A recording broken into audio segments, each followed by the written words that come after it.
Hi everyone. I've been trying to connect to the live stream with my laptop, but that didn't work. So now I'm going to use my phone. Please forgive me because the quality of the laptop wasn't good. I made notes, but at this point I'm really tired. But let me get to it. I made notes. The first fight, Shara Magomedov versus Bruno Silva. To be honest, I think Shara has a very solid possibility of becoming better than Israel Adesanya and Alex Pereira. And hear me out here. I think Alex and Israel Adesanya only have, I don't know, kicks, but again, leg kicks, not just kicks, but leg kicks. I think Shara is a little bit more dynamic. So all he has to do, I think, is maybe work on his striking defense, and maybe he'll get good. Not maybe, I think he'll get really good if his defense improves. Also, another thing is takedown defense. I think he needs to work on his takedown defense. If he can manage to actually defend takedowns, I think he's going to be extremely good. Extremely good. But so far, even with his limited skills, I think he stands a really good chance with a lot of the people at middleweight. Well, except people like Chimaev or Bo Nigel or Ikram Aliskerov. So on to the next one. Um, Victoria versus Junior Frey. Yeah, I expected a little bit more from Dudakova. I was a little bit disappointed, but you know, she has time to improve. I've seen people improve as they become, as they get a little bit more of what do you call it, a little bit more of higher one was the next one. I wrote notes for you guys, so hopefully you don't mind me referring to them. Um, what was the next fight? Nathaniel Wood versus Mohammed Naim.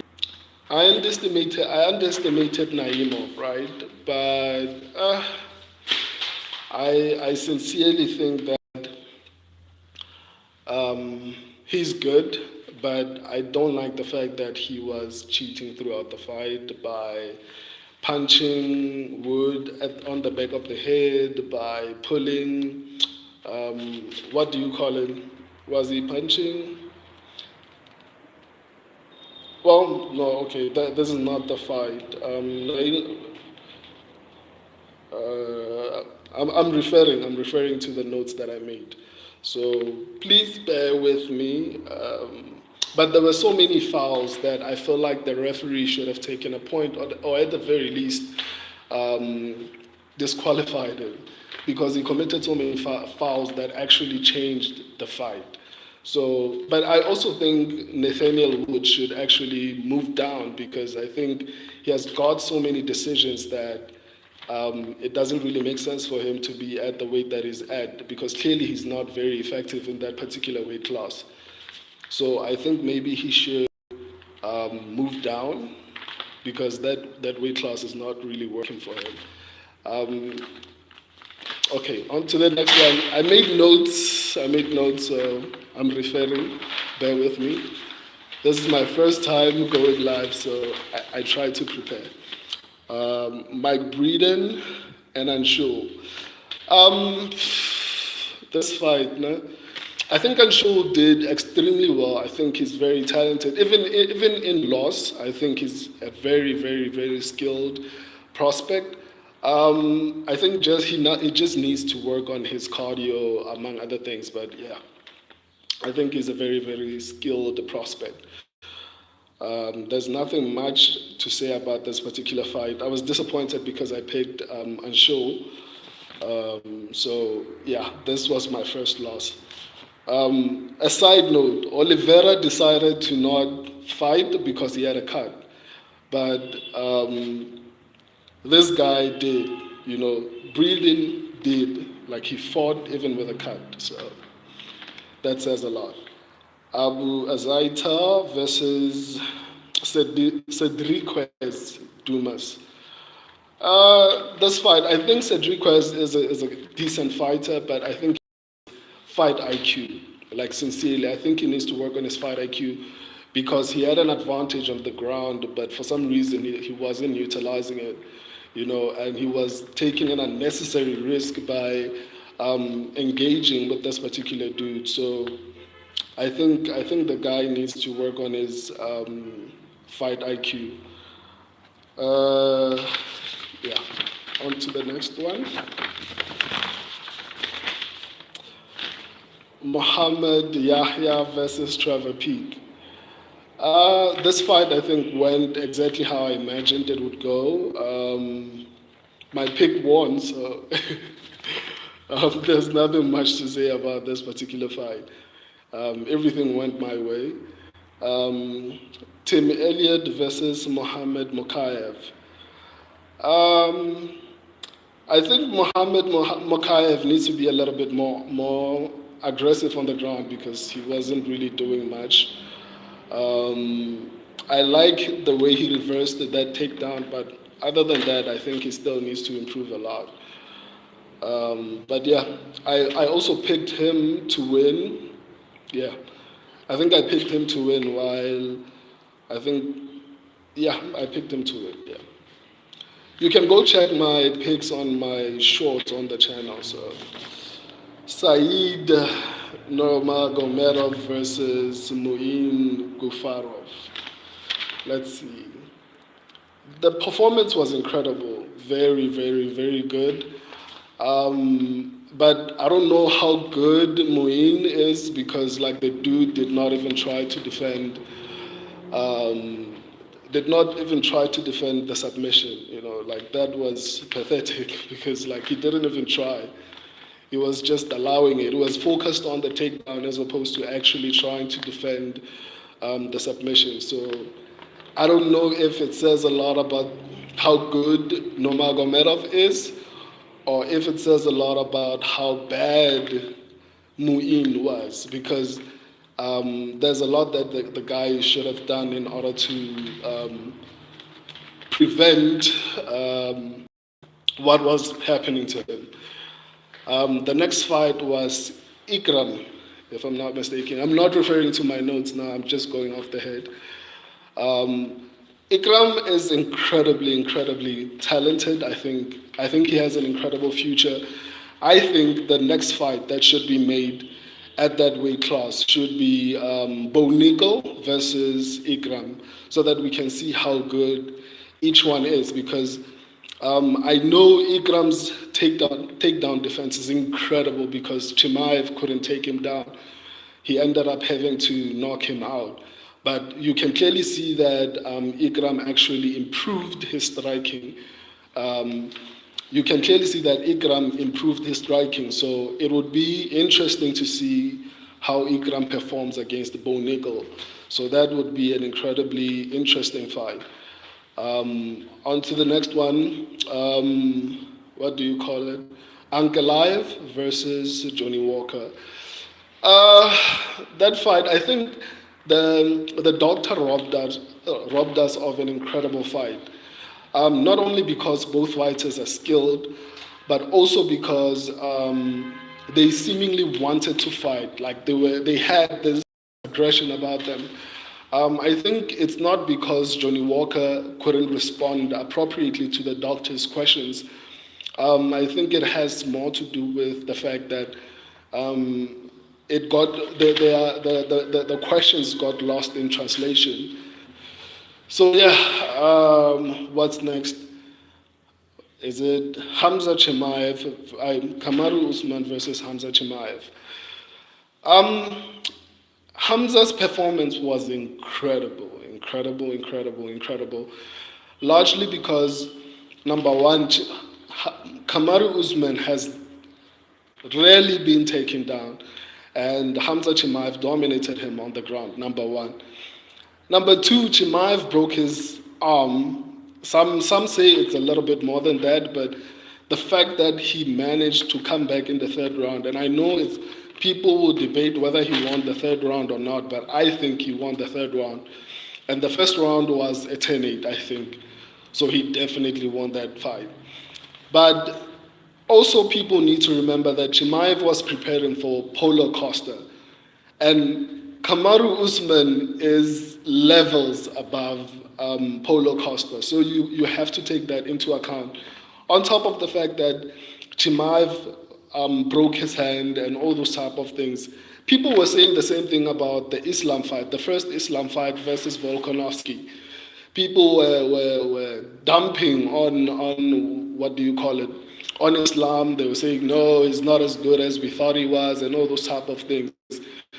And then look at what happened in the main event, and I haven't even gotten to the main event, but my thing is, even if Usman came in on short notice, I think Usman is an incredible fighter. Think about this. In his last 18 fights, he only lost to two people, Chimaev and Leon. In his last 18 fights, he's only lost 3. So that says a lot about how good the dude is. I think he only took the fight to see how good it was and the fact that if he still had it, because I saw him crying at the interviews after the fight. So that just goes to show that he actually was doubting himself. So performing like that against an incredibly dangerous prospect, I think it gave him a little bit of confidence to keep going. And I say, keep going, man. If you could perform like that against Hamza, even though he took him down and all those type of things, it got to the last round. It got to a decision, and not just any decision, but a close decision. So I say Usman still has it, and I like the call out of Dricus du Plessis, my fellow countrymen. So I like the call out. I like the fight. Hopefully we get to see that if Chimaev is not too hurt. Let me go to the main event now, finally. Yo, guys, I've been so nervous about this stream. Hopefully I'm doing well. Give me your feedback because I'm going to try and do this a little bit more often, like every single week, so that I can get better. I'm sorry I'm doing this with a phone. I tried with a laptop. The quality was horrible. I wanted to do this with a proper studio and all those type of things, but I felt like I wanted to connect with you guys a little bit more. So I'd appreciate the feedback. I do this for all of you. Like, by the way, I'm the guy behind the channel. I'm the dude who does everything from analysis and all those type of things on the channel. So yeah, let's go to the main event. There's not much to say about the main event. I think that showed how good Islam is. And I know people will make excuses and say, no, it's 10 days notice and all those type of things. I don't think we should consider that, largely because Volk was finished within 3 rounds of the first round, within 3 minutes of the first round. That doesn't count as lack of preparation because Volkanovski is an incredible striker. If maybe Islam had submitted him, I'd say yes, it's lack of preparation. He didn't have enough time to prepare for takedowns and submissions and all those type of things. That would be a valid argument. But when we talk about the knockout, then it's a different story, and it wasn't a late knockout. Even if it was a knockout, but it was in the 4th round, I would say, yeah, you have a strong point. Volkanovski was not prepared. But within the first 3 minutes of the first round, everyone performs well in the first round. So if Volkanovski was finished in the first round, that has nothing to do with preparation personally.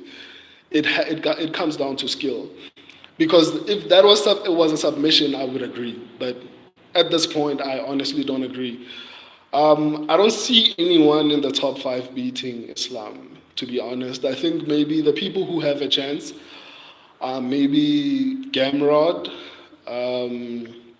maybe Tsarukian, maybe, I don't know. Maybe Rafael Faziv, maybe the dude has a chance. But no one in the top five. I don't see Gagey beating him. Oh, maybe Oliveira. Oliveira is an incredible striker. Oliveira is an incredible grappler. Even though he beat him last year, I think maybe Oliveira might have underestimated him because you hear the things Oliveira was saying leading up to the fight. So maybe Oliveira underestimated him, but as far as the top five, I don't see anyone beating Islam. I feel like the dude, and it's incredible what he's been able to achieve and what he could achieve. Because think about this, he got the title and ranked pound for pound fighter, right? And then fought, what do you call it? The number one pound for pound ranked fighter and beat him. Their streak combined was somewhere around, Volkanovski was around 11. Was it 11 or 10? Somewhere there. And then Oliveira was around 11 or 10 as well. So he defeated them and ended their 20 win streak combined. And then beat again Volkanovski, who is number two pound for pound. Eventually, he might get the chance to actually fight Leon. If Leon, which I think Leon is going to beat Colby, but I'll try to explain that when the time is right. But I don't think Colby is going to beat Leon at all. There's no absolute chance that happens. But there's a possibility because Dana said Islam has to defend his belt at least for the whole entire year, and then maybe he will consider letting him go for champ status. So imagine if Islam actually goes up and actually beats Leon, he would have ended three streaks over 10. That would be insane, dog. Like, that would be insane. So I'm excited about what the future holds for Islam. I'm excited about middleweight, Bo Nickel, Ikram, Hamza Chimaev, there's Shara, Bullet. Like, there's so many incredible prospects at middleweight. Middleweight used to be like really boring. That's largely why Izzy was able to dominate for so long. I feel like the middleweight division has been incredibly boring. There were 2 or 3 decent fighters, but other than that, I don't feel like there were like super talented fighters. That's why at the beginning of this stream, I said Shara has the ability to actually surpass Izzy and Pereira, largely because Pereira and Israel Adesanya, when they kick, it's leg kicks. Like, that's all the kicks that I've seen from them for the most part. It's leg kicks. But when you look at Shara is incredibly dynamic. Like, there's so many ways that he kicks. He just needs to work on his defense, striking wise, and he needs to work on his takedown defense. If he can manage to improve those 2 things, man, that dude is going to be extremely dangerous. I didn't think I would last this long. I don't know how I managed to get to 20 minutes. By the way, I've said this before, and I'll say it again. I appreciate all of you. It doesn't matter how many people watch this stream. It doesn't matter how many people watch my channel. It doesn't matter. I do this because I love it, and I appreciate every single person who actually enjoys my channel and enjoys my content. I do this because I love the sport. I didn't have a community to interact with where I'm from. I'm from South Africa, by the way. I didn't have a community to interact with, so I decided, you know what, I'm going to find my people online, and I'm glad I found you guys. I'm incredibly honored to have you guys. I always say I don't have fans. I don't consider any of you fans. I consider you my supporters, because without you, I don't exist at all. At all, I don't exist. So I appreciate all of you. Thank you for supporting me, and thank you. I hope you continue to do that. I'm going to work extremely hard to make sure that I give you the best possible quality on this channel. And I apologize again for doing this with a cell phone. The quality of the laptop was horrible. I'm currently at work doing this particular, so I felt I needed to do the stream because it was something that like I wanted to do so badly, but I was so scared. I even made notes, but now they are on the ground. So I got comfortable as I was busy speaking, and I appreciate every single person watching now, even though there's like 4 of you. The number keeps going up and down. And every one of you who's going to watch the stream long after I'm done with it, I truly, truly appreciate you. If you're just logging in, thank you. Thank you for watching. Until we meet next time. I'm going to try and do this a little bit more often, but mostly after cards, like fight nights and pay-per-views. Usually maybe a day or two after that. Thank you, thank you, thank you.